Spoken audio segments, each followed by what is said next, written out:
Okay, everyone, please ensure that you know that this session is being recorded and will be available elsewhere.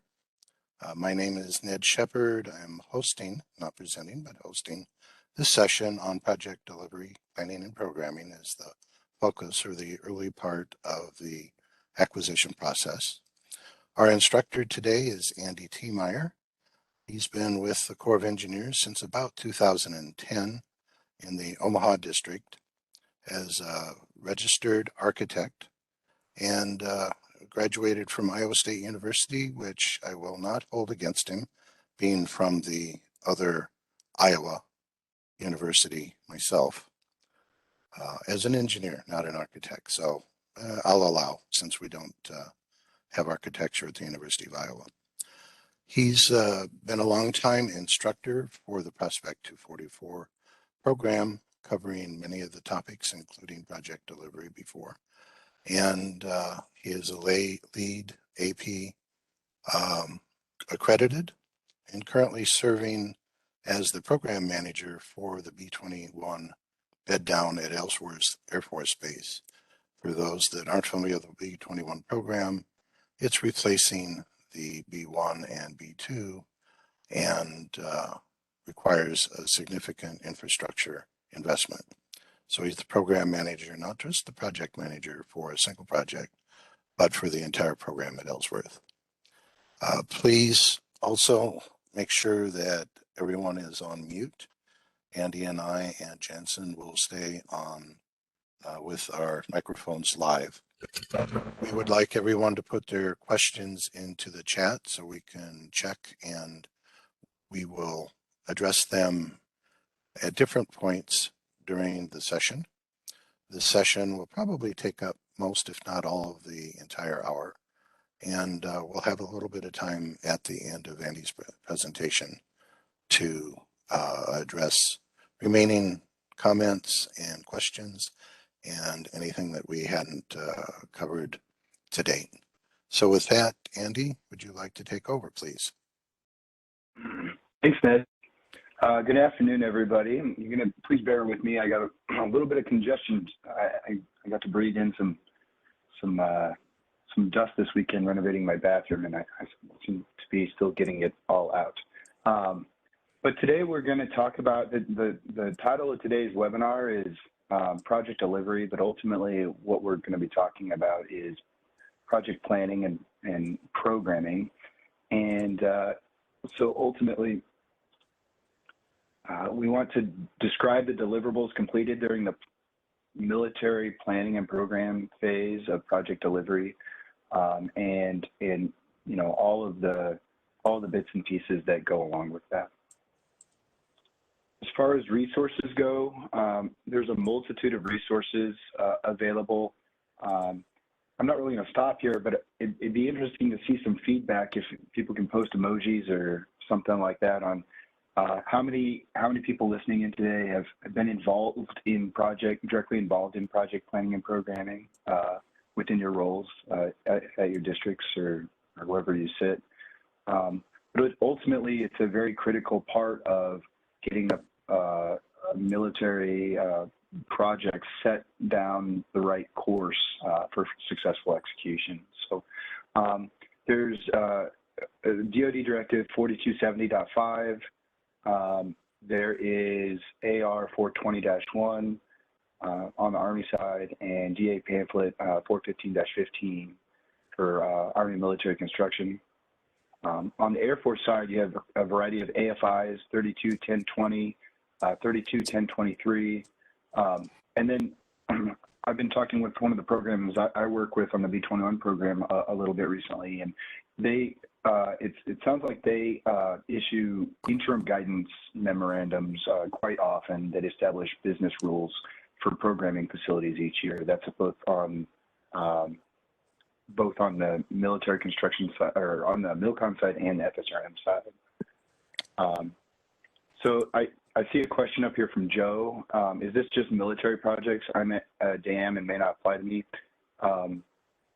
I could say that this presentation is pretty heavily biased towards military construction of all types, but ultimately, I think some of the core components of what we'll compile are applicable to civil works projects as well. For Mark Buren in Military Design Branch, Baltimore District. Oh, yes, in hi. addition to that, we have a hot mic. Travel order approved, so we can go ahead and book the travel. Only thing is that funds that you transferred over are, and he needs. Okay, so Fed Indra, I believe your mic might be on. Would you check, please? I think we got it started. Mr. Lee, and also I forgot to mention, when you put a question in a chat, please share with everyone, not just Andy. Sorry, Andy, please proceed. Yep, no problem.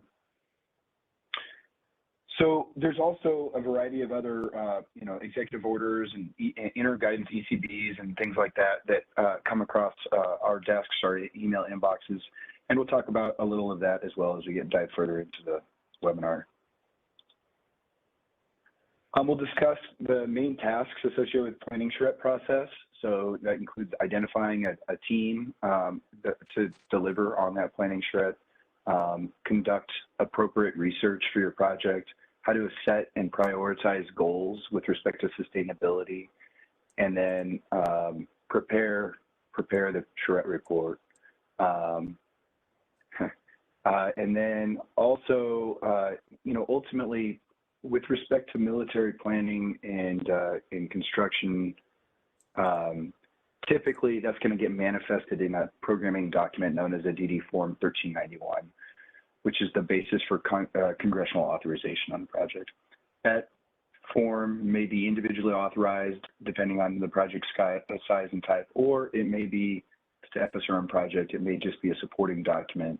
But that may vary depending on your individual projects and the service that you're supporting. Many of us are kind of aware of how individual projects or programs come to us, but it's ultimately established at a very high level where the Department of Defense and the executive branch established DoD established national security objectives, which translates into missions and requirements, and potentially the need to maintain or develop new programs and budget for new requirements or sustaining requirements. But this all feeds up into a comprehensive strategy for how we advocate for and justify, and then ultimately Congress authorizes and appropriates individual projects. And then this is a new slide, but ultimately that gets interfaced with a subset of requirements. Those requirements may, at the top of this slide, you're seeing high level, we label them as maybe programmatic. It may even be higher than that, but federal laws, regulations, policies, DoD level guidance or policy, executive orders, and then those components get fed into often at the headquarters USACE level, where service level policy and implementation guidance are provided for use at the individual project or potentially the program level. So this is a lot to take in, but I guess it's our attempt to kind of communicate that at the project level, it may be appropriate to look at an executive order from time to time, but in theory, our service level policy, agency level policy, and interim guidance are at the bleeding edge at the project level as far as giving us guidance for how to meet some of those higher level policies and regulations and laws for that matter.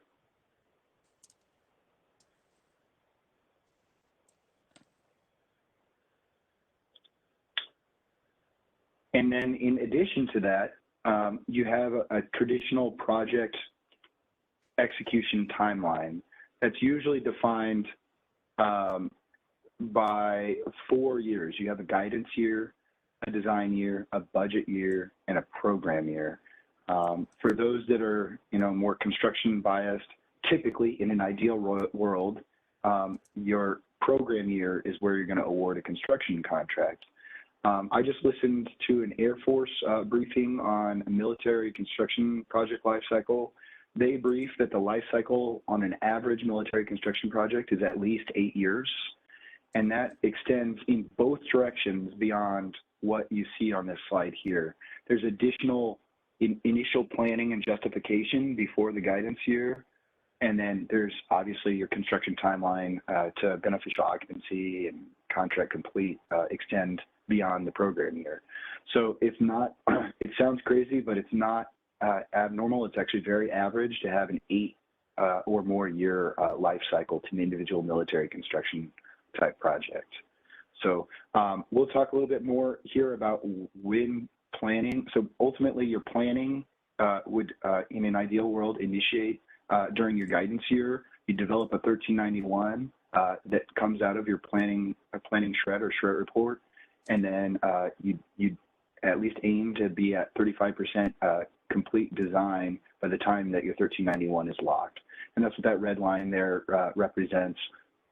Ultimately, if you're to the left of that line, this is obviously not, it depends on your project, depends on the circumstances surrounding the project, but there's usually a lot more flexibility to adjust your project budget and scope to the left of that line in your guidance and design year than there is during your budget and program year. In your budget year, typically it's considered that your project budget is locked. So Andy, perhaps this is a good time to ask a little bit more about charrettes, or you can hold off if you'd like. A couple questions have come in when we started charrettes, and I'll just add my personal experience. When we started doing Spirit, which was a predecessor to LEAD in the Corps of Engineers in the 90s, my first charrette was a 3-day affair just for sustainability, not all over overall planning, and learned at that time that it was a French word having to do with planning, and that it's spelled with 2 R's and 2 T's. So about 1996 or 7 is when we started doing charrettes in the Corps of Engineers. Other than that, perhaps, Sandy, you could address, if you know, how charrettes differ with the Army, Air Force, VA, and USACE. My experience is they sometimes call them different, but they all have them. Did you want to add to that? Yeah, so we'll talk a little bit about the main outputs of a charrette here in a few slides. So I don't want to be dismissive of the question, but ultimately a charrette is aimed at defining basic project requirements, a scope, and a budget for your individual project. The Air Force, and I feel like I'm just falling back on referencing Air Force, which is not necessarily the greatest thing, but that's where my world has been revolving around for the last several years. Is they may do multiple levels of planning charrettes depending on the complexity and scale of the project. So you can do a PCR1 followed by a PCR2 planning charrette report followed by a planning charrette report 2 to further define the project requirements. I don't mean to put Nicole on the spot, but I think she's got more experience with the PDR process on the Army side. But I'm oversimplifying a little bit, but ultimately it's the same basic process. You're looking to establish the basic, at the planning level, the basic project scope and budget to execute on whatever the mission requirement is. So this is where the term programming is focused on identifying what spaces or facilities that you need in order to meet a subset of stakeholder requirements, and then attaching basic design and construction requirements to those needs. So, we'll talk about some of these other questions a little bit later on here, but like there's questions about commissioning during 1391 development. I'm not aware of any requirement to do that, but depending on your project, that if it's a very complex commissioning centric sort of project, doing some of that early may be appropriate.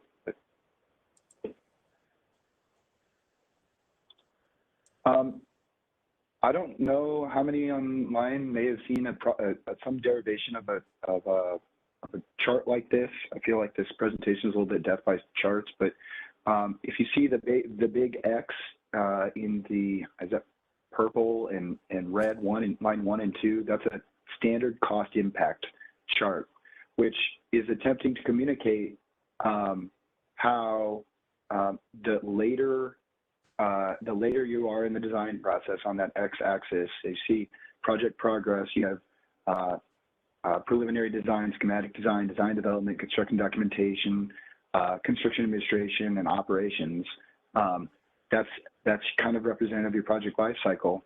The amount of cost it takes to have a corresponding impact on that project increases exponentially as you move further into the project life cycle. So changing the form or changing the plan for the facility, doing that in design, super easy, right? But if you decide to change the layout of your building after you award a construction contract, pretty logical, that's going to be a very, very costly change for your project. Doesn't mean it doesn't happen from time to time, but you have to expect that the corresponding cost impacts to that decision are going to be higher. Underlaid with that is this idea of how a traditional versus an integrated design process would work. So line 3 indicates traditional design process, where you kind of do very high level sort of planning. You wait until you get to construction document phase, and then boom, you knock out a bunch of discipline level construction documents that may or may not be actively coordinated throughout the design life cycle, and then you solicit and award that construction contract. What that does is creates a situation where you're kind of not in line with where it's most ideal to do integrated change management, integrated design.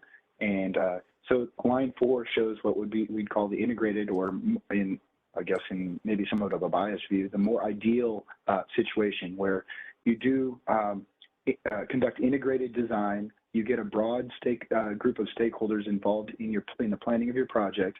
You have a large team that establish clear project goals and requirements, so that you kind of front load that process. And by the time you are late into design development or construction documentation, all you're really doing is executing on those goals.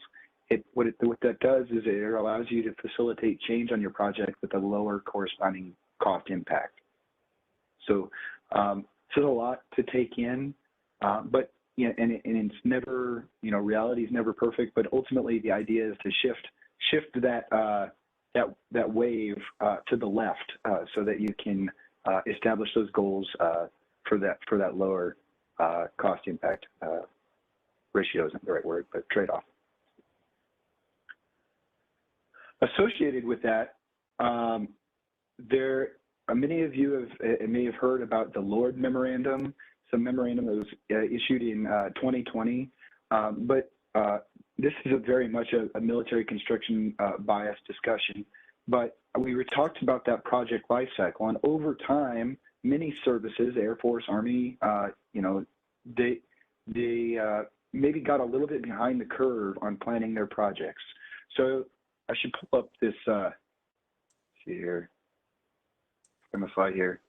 Maybe instead of doing their planning charrette reports during the guidance year, maybe they were initiating PDRs or PCRs during the design year. What that ultimately does, though, is it puts you in a position where your budget gets locked much later. Did we lose visual? Visual's still good. You're on the project progress chart again. My visual went out. So, but I have another screen here. But ultimately, you get behind the curve and your budget gets locked, and you're still defining requirements. And I think many of us have been in that position where you're fighting a losing battle because you're trying to deliver on a project scope and budget that isn't commensurate with the current requirements.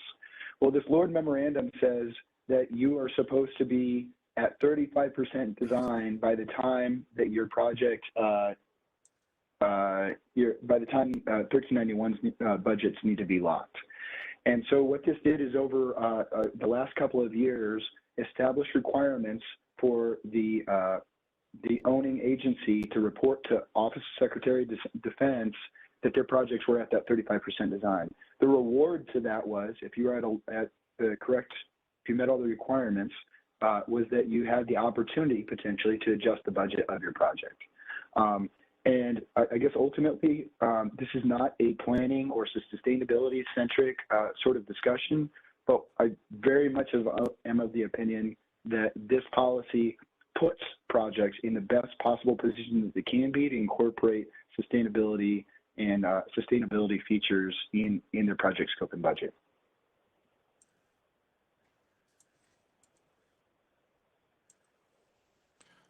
So along with that project locked, Andy, just a concern that Kathleen has expressed, which perhaps the Lord memo will address or cure. If you look at the note, I'll read it here for everyone. All know neither USACE cost nor sustainability has gotten involved until after the budget is locked, which pretty much all of us on this call have probably experienced. But would you say it's correct that the Lord memo is intended to address that so that doesn't happen in the future? Over. Okay, so kind of, I think. There's nothing that says that, you know, the owner of the project requirement comes to USACE for planning and programming services. A lot of times that is the case. I think there's a fair number of districts throughout the Corps of Engineers that do get actively involved. That's not to say that every project gets programmed or planned the exact same way, but I think it does happen.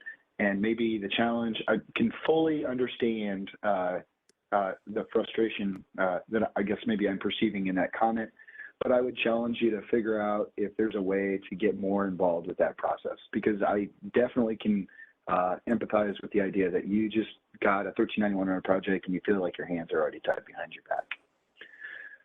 Coming out of the Lord memo, it kind of gives us we have to meet a certain subset of requirements. So you develop a design, you develop your design to an industry standard level that's defined by AACE RP 56R08. You develop your cost estimate to that same level. I believe it requires a class 3 estimate under that same RP.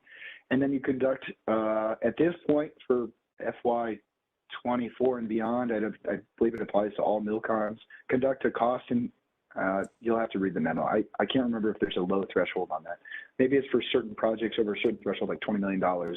You conduct a cost and schedule risk analysis in order to produce a risk neutral cost estimate. And that's very much a new exercise, but that's per RP 41R08. That all gets done and then gets manifested into a design and construction agent certification. We, the Corps of Engineers, when we're involved in a project, are typically serve as the design and construction agent. That form contains requires basic inputs on, yes, we did, we met the industry standard level of development. Yes, we did the industry standard cost estimate. And yes, we did the cost and schedule risk analysis if required. And then ultimately that goes ushered up through division headquarters and over to the to your project owner, and it allows that owner to adjust their cost estimate in OSD's eyes at least.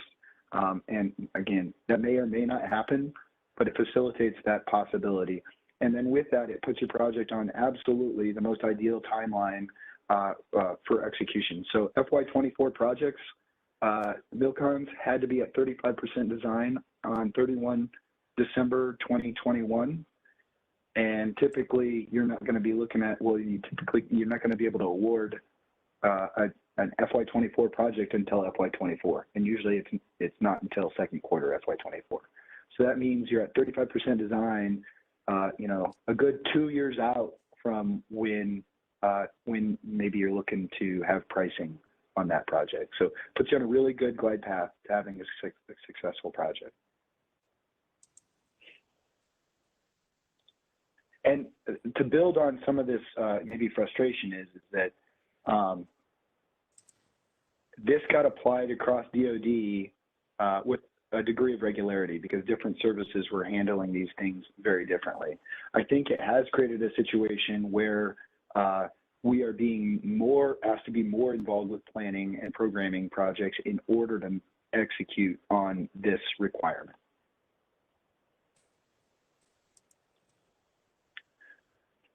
But ultimately, a planning charrette, your main tasks, you need to identify a diverse and comprehensive project team. That may include stakeholders, that may include designers, that may include construction experts that can help facilitate planning level decision making to facilitate construction. You need to conduct research on your project, location, form, sustainability features, sustainability requirements. Look at your site for opportunities for low impact development, site development, and then also look at resources that may be available. And then also potentially evaluate how you can share resources across a subset of projects or programs. You absolutely need to establish and prioritize goals for your project. It's nice to think that we're going to be able to take all of the good ideas that come out of a planning charrette effort and incorporate them directly in the project, but reality hits at some point and we have to prioritize what fits the project budget. And then you ultimately prepare a report, which is the basis for completing, usually it's the base, completing a DD 1391 to substantiate their project requirement.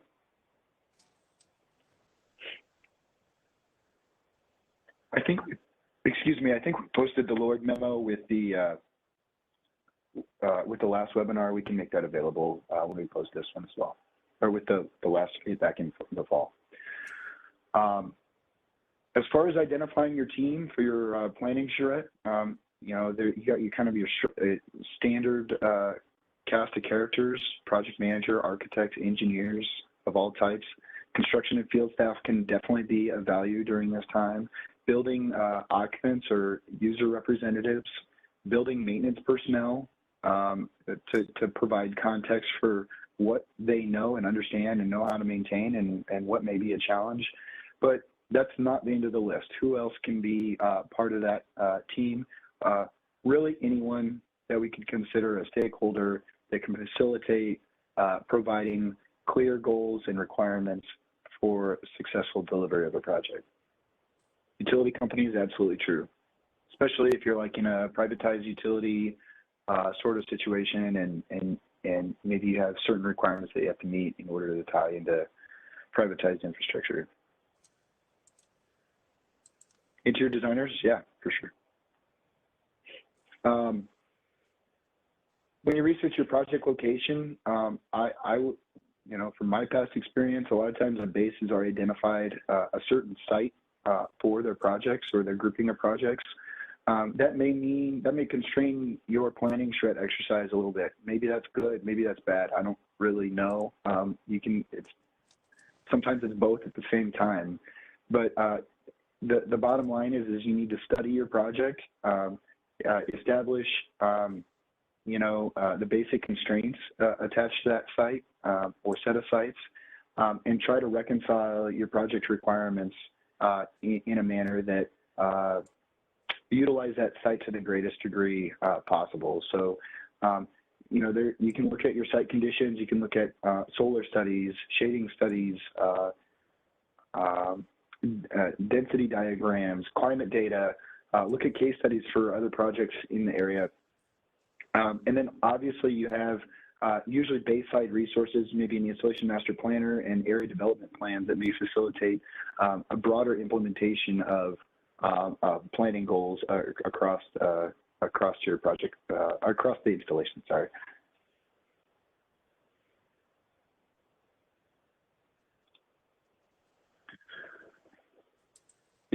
Once again, you can look at your building form, see how that, on Army projects, standard designs are still definitely a thing. But look at your massing and orientation of the project on the site. How can you best utilize the site to take advantage of the sustainable features that you can leverage? Look at space layouts, daylighting, how you can optimize daylighting throughout the interior of your space. How does the orientation affect, thermal loading on the building? Is there something you can or cannot do because of the way the site and building massing reconcile against one another?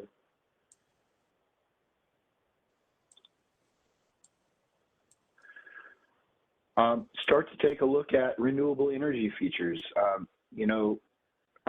Going back to the planning cycle, it's very much possible, and we'll talk about a little bit of this later as well, but it's very much possible to justify life cycle cost-effective, sustainable, renewable energy features on a project.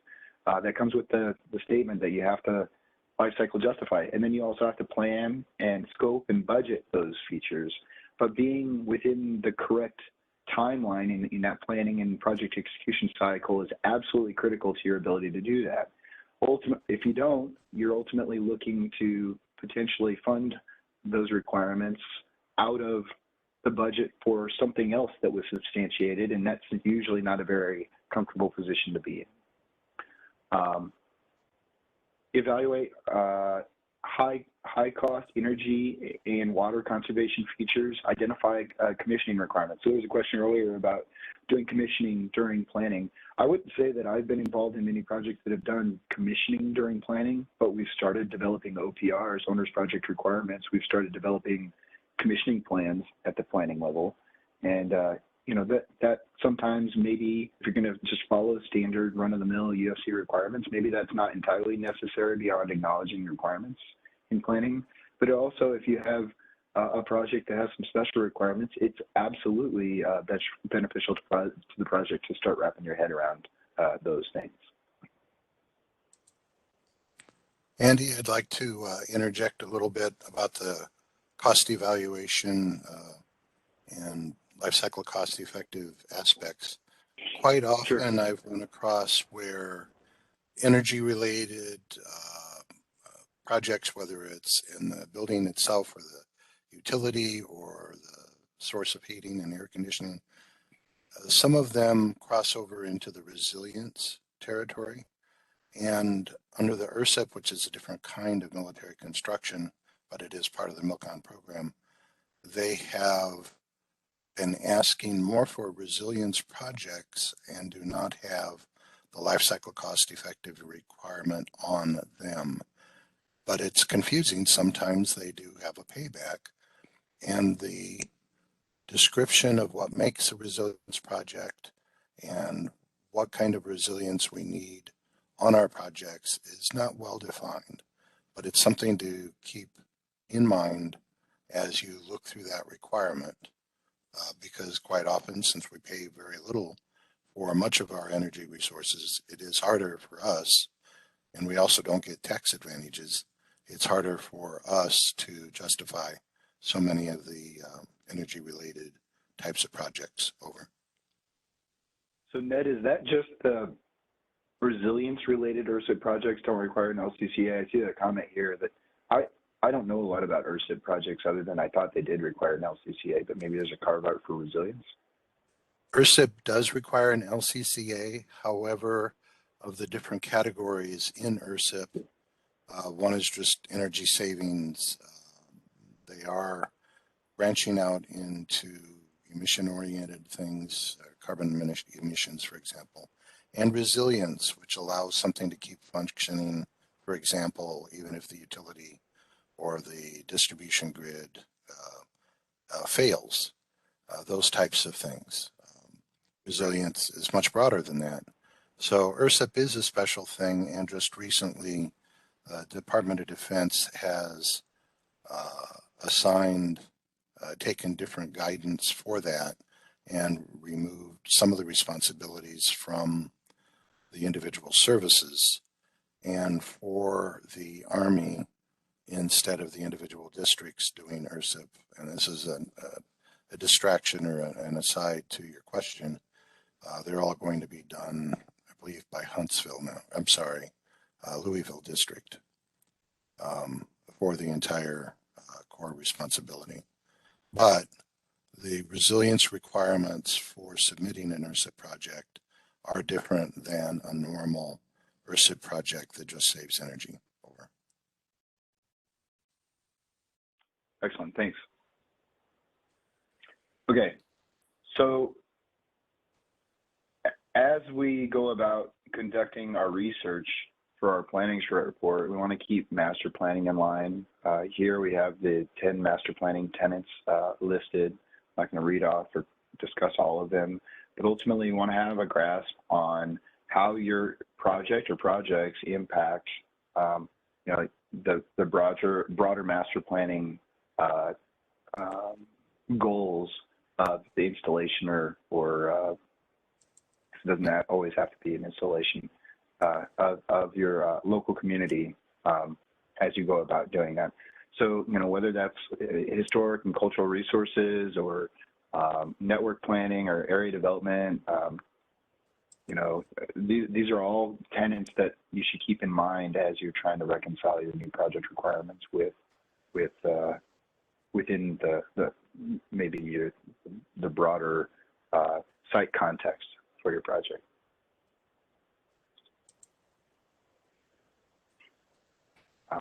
Again, you can look at things like not just facility, but parking, stormwater management. If you're going to place, this is an image of a company ops building. If you're going to place acres of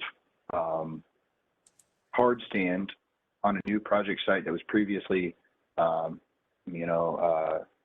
green field or it infiltrated well, you need to consider how you're going to accommodate stormwater management in order to meet criteria and potentially, so stormwater sometimes is governed at the state level more stringently is at the federal level. So you have to have a grasp on that, and those decisions ultimately definitely have an impact on project budget.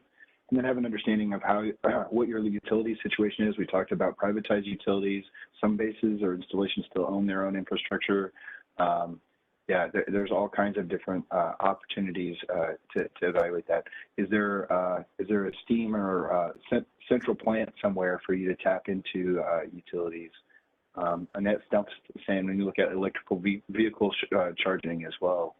I know that's a popular topic at some of the bases that I'm at, but most bases have, to some degree, some sort of electric vehicles in play in order to meet other operational level energy requirements established at the federal level. So, okay, we talked about prioritizing sustainability goals. I'm going to caveat that with UFC 12002 is the guiding criteria or implementation of that UFC on your project is going to be your guiding criteria most often for compliance with higher level sustainability goals. That doesn't mean that criteria applies the same way to every project. I think it's table 1-1 that defines how you implement that UFC to the scope and magnitude of your respective project. But you ultimately need to establish goals and then prioritize them and then put those in front of stakeholders and help them usher those goals to resolution. So we talk about this multiple times throughout this webinar series, but we don't just start implementing things, hit a roadblock, and then stop, document, and then we put that information in front of decision makers in order for them to establish a path forward. So identify your energy saving goals, your water saving goals, stormwater requirements, requirements for community connectivity and networking. Take a look at renewable energy, attempt to determine if they're life cycle cost effective, potentially recommend budgeting around certain features or systems, and then ultimately greenhouse things such like greenhouse gas reduction is also a part of what you can start to study during that charrette effort.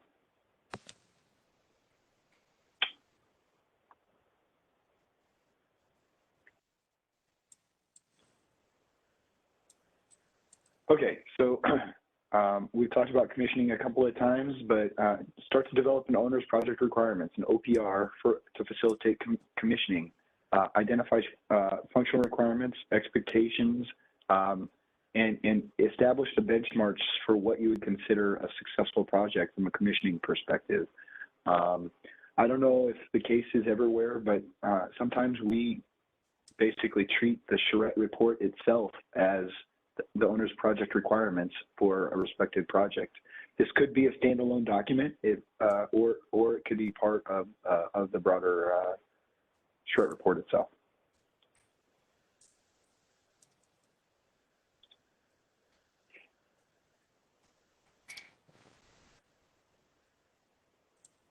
Okay, so the CHARRETTE report itself identifies sustainable features, starts to identify systems, preferred layouts, equipment, if applicable or if relevant, establish the basis for recommending renewable energy features if that's applicable. Provide, this is going to be the document, one of the main documents that your stakeholders are going to use to justify their project and its associated budget. So provide them with the ammunition that they need to communicate to higher levels within their service or their agency to say, this is what we need and this is why. So even though they're sometimes kind of treated as tangential things, renderings can be extremely helpful. Energy modeling, and maybe you're not doing a full compliance modeling at this stage. In fact, you might likely aren't doing a full compliance energy model at this stage. Do some comparative analysis to establish benefits and trade-offs with, say, a baseline facility versus a more high-performing facility. Include life cycle cost analysis that serves as the basis of justification for recommending sustainable systems such as geothermal or PV or solar hot water heating, things like that. And then make sure that you've established the benchmarking goals or the basis for meeting owner's requirements by developing an OPR for your project. Excuse me.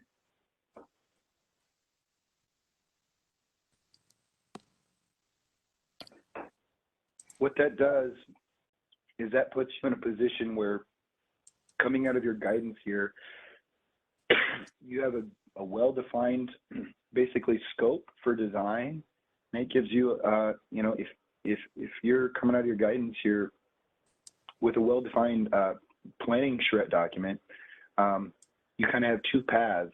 The servicing agency or the service is in the right timeline to advocate for the correct project scope and budget. And also, whether it's an in-house design, a design build project, or an AE design, you have a full year or thereabouts to design a project up to approximately a schematic design level, 35% design, so that you can have a better understanding of what your project's scope and budget are by the time that you lock that your 1391, your project's budget is locked. So there's a higher order to this. It'd be great to think that every project follows this cycle, and I think we all know that that's not true, but I do feel like it is getting better.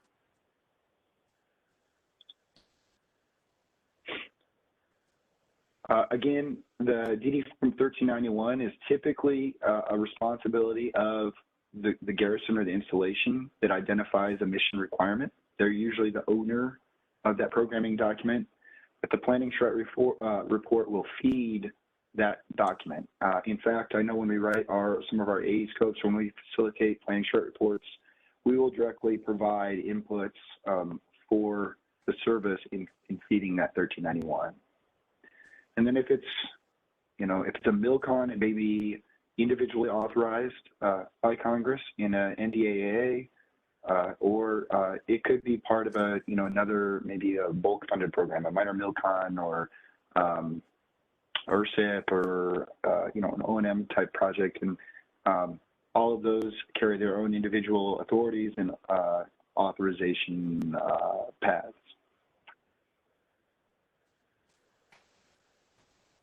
Okay, I'm not sure that this is very common anymore, but it is something that you may see on older projects. I don't know, 5-10 years ago, it was very common to see a lump sum on your 1391 under primary facilities, and that was ultimately a 2% markup on your project's anticipated cost to factor in sustainability and energy measures.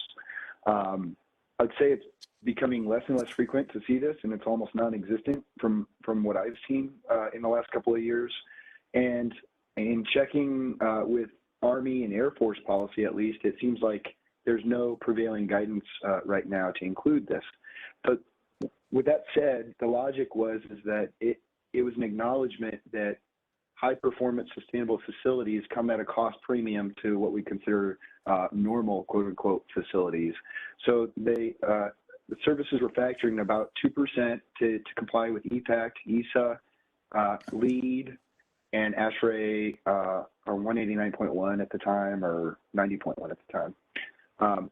The theory was that markup was applied over a variety of years, but then ultimately the programming databases that the services use over time incorporated that markup, and then the additional markup was deemed not necessary. That's not to say, though, that if you have a project that say you've determined that geothermal is the most appropriate life cycle cost effective solution for your facility, it does not necessarily preclude you from programming more energy efficient features into your facility and itemizing that as probably wouldn't be a primary facility in that case, maybe a supporting facility, but attaching a cost to that. Either that or that cost would be programmed as part of the unit cost of your primary facility on that project. But there still is an opening to, if life cycle cost effective, to do that. It's just usually not a percent add lump sum to your projects. If I could throw in here, Andy. Yep. Just to make sure that the proper notations are included in the 1391. There's been many opportunities for folks in the past to include things in the budget aspects, but if it's not specifically in the 1391, quite often they've been sacrificed to meet cost overruns in other areas. Sustainability isn't always the first priority when it comes to other mission considerations. Over. Yeah, unfortunate reality sometimes. And sometimes that's the result of, I've seen it both ways, where a sustainable system is a supporting facility and then budget gets tight and tough decisions get made, or it wasn't, you're trying to justify a sustainable system that maybe is life cycle cost effective, but you haven't programmed, or you don't have the appropriate basis in your 1391 to continue to justify that, and budget catches up with you, and again, tough decisions get made. But last fall, we briefed that there was an ECP coming out with additional guidance for achieving certification under LEED version 4. I think it's been fairly abundantly clear, but just say collectively, we're struggling to meet LEED version 4 silver level certification. That's mostly focused on Army projects. So this ECB was published, ECB 2021-12, that provides additional guidance and best practices. And I highly recommend, if you're working on an Army LEED project or even a project for another service, there is good information in this ECB that provides tools. So here's one example, the DoD Climate Assessment Tool. The time we gave this presentation, I wasn't even aware that this tool was useful, but you can go in here, pull up your individual installation, and find, it's usually pretty broad level information, but can kind of provide you broad scale implementation guidance as it relates to climate for your individual installations. There's some planning checklists. I thought these were really interesting and helpful as you conduct your charrettes. Maybe you have this sitting next to you. See if you're hitting all the hot topics as you're working with your stakeholders.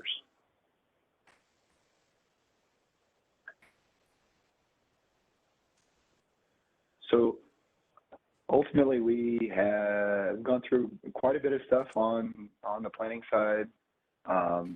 I don't know if there's any questions. I see Dan Winkle has a statement here that he thinks that Assuming you're referring to PACS, does not address the current required features. Values are 10 years behind escalation for each year being used to compensate. Yeah, as you know, current escalation is very high for sustainable features. Well, current escalation is high, period. Last year we saw about 15% escalation, I think, on a national average, and our typical planning is somewhere between 2 and 4%. So, you know, the best thing that I can emphasize when it comes to planning for sustainability features is, and I'm saying this as a project manager and having a background in design, is that application of the minimum UFC requirements for high performance sustainable buildings is just as important as complying with all other UFCs. That does not mean that tough decisions aren't made from time to time, but the obligation of the planning and design team would be to not preclude the project from doing that by not doing the work, whatever that means. So, you know, do the work per the criteria and guidance, present that information to appropriate stakeholders, and allow that information to be filtered throughout the decision-making process, and then act on it. It gets very frustrating when, you know, working with the design team and said, well, why didn't we do X, Y, or Z? We didn't comply with something. And it shouldn't necessarily just be made, those decisions shouldn't be made at the discipline level. This is an integrated philosophy, integrated design team, integrated project delivery team. And those decisions should be built up through that team and brought to the correct people to make informed decisions upon. Would slide presentation be made available if you have presentation? So yeah, if you have access to the team sustainability site, we'll get this posted along with the also, if you need that URL, it's in the invitation for this webinar down at the bottom. Should be able to get it there if that's easier than looking for it from Teams. Also, Andy, if you could go back to a couple questions. Allison shared some angst having to do with fiscal law, and emphasis on the word law, when it comes to vehicle charging for POVs. This has been a problem for 6 or 8 years, with promises to have that resolved with about a 6-month lead time, over and over and over. With the recent executive order, perhaps we will break through. Thank you, Annette, for providing the URL. If you look in your chat, there's 2 URLs, one having to do with the NREL report, and another on guidance provided by Mr. Richard Kidd with a copy of the report attached. What it does not do, either of those, to my knowledge, it does not provide a resolution to that fiscal law concern. And what that law is it prohibits very clearly the government from providing electricity to people on a private basis. In other words, can't go on and plug in and charge your car, and there's no real system set up for them to pay for it. There is some thoughts as to how to do that. And if I could, Annette, if you would turn on your microphone. You mentioned that there's an Army electric vehicle policy coming out soon. Does it include a way to have POVs charged? I'm assuming it doesn't, but I'm wondering if it does. Annette, could you address that? Over.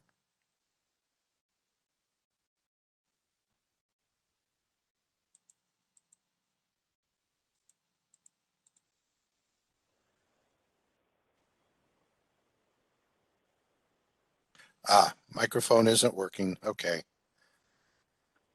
I'm judging by the quotes around soon that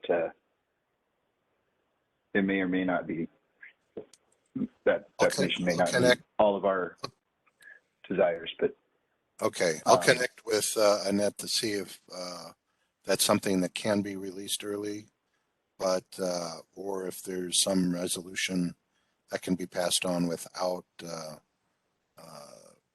sending it out before it's available officially. I know that she's not going to be available for the next few weeks, but we'll see if we can connect before she goes on leave. So thank you, Annette, for that information. Also, a question from Joe Padula, or a comment having to do with pricing that was discussed in getting the right budget and having normal inflation not being adequate to cover some volatility in things like steel pricing.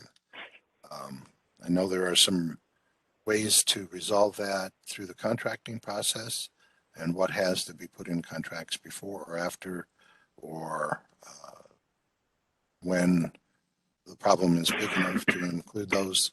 I'm sorry, I can't address them specifically right now. Well, I can attempt to speak to Joe's frustration. I mean, I'm in the middle of it right now, and you're correct. And that's kind of the insanity of the MILCON planning cycle. Is, I'm oversimplifying here, but you pluck a number out of the air on day one, and then 5 years later, you're still trying to stick to that budget. With all that being said, I don't know that we're going to just wholesale throw out the process as it's been defined, but as kind of referenced by that Lord Memorandum and OST's new policy, I do feel like they are starting to recognize, for one reason or another, I'm not going to say it's all sustainability minded, that to a degree, it's a kind of a crazy process. And so there are processes in place to allow projects to adjust their budgets a fair way into the planning and design process, but ultimately it doesn't just eliminate the concern. With that, I'd like to open it up to anyone. There's lots of comments, and a number of different comments and questions have been kind of merged together in terms of a response. But if there's something that is not answered that we've missed, please feel free to speak up now. And also give Andy a last opportunity before we close out, and to make any last share any last thoughts while people open up their mics if they have an extra question. Over.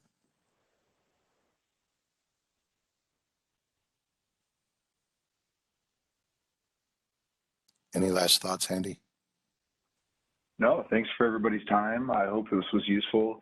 Annette did have a question. I think Jansen posts these videos to the YouTube site. I think there's a link in the invites. So that's another thing that you can take a look at. Appreciate everybody's time. Have a great day, and good luck on your projects. And with that, we'll let everyone go. Just wanted to thank Andy myself. Every time I hear his presentation, we went through it again Monday morning. I learned something. So always an extra detail that makes it worthwhile. So thank you, Andy. And thank you, Jansen, for setting this all up. And with